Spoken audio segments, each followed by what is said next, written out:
to show the principle of a Kontiki. So still in Peru, in South America, still they do terra preta there, and still they use the Kontiki as a method to produce charcoal.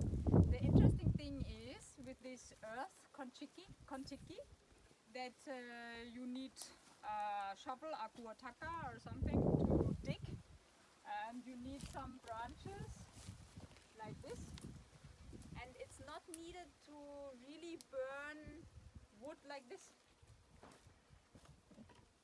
No, you just can make charcoal out of thin branches, like a finger thick, like this. So I was super curious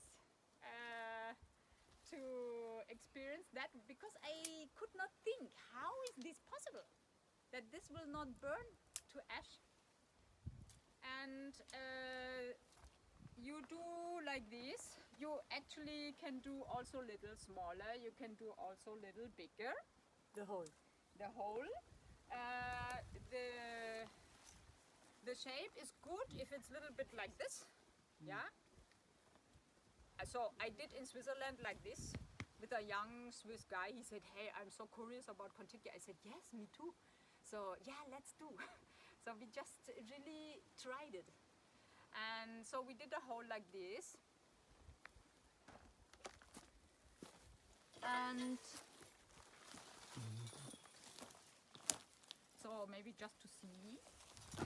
Dieses Stiftungsrohr, this pipe is not a part really of the Kontiki. It was just because we had the tipi here and the fire space. Yes, later I will tell about this hole here. But that's not to do with Kontiki. This has nothing to do with a Kontiki. It was just here because somebody was doing something like to cook a place, and so we thought, we can use it. So we can use it because in the end I will explain, if you have to finish the fire, it's good when the water is coming from the down. So in Switzerland we took a metal, something like this, metal, and put the water here, and then it comes from the bottom and goes up.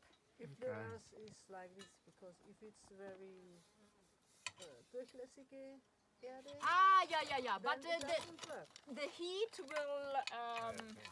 heat will make it more stable.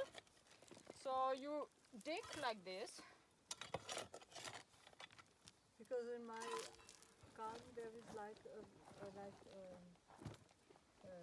volcanic sand, let's say, I use. Yeah. You cannot do. Water, it will not come up. Never. It will No. The water has not to come up. But I will explain later. Maybe I start from the beginning. Okay.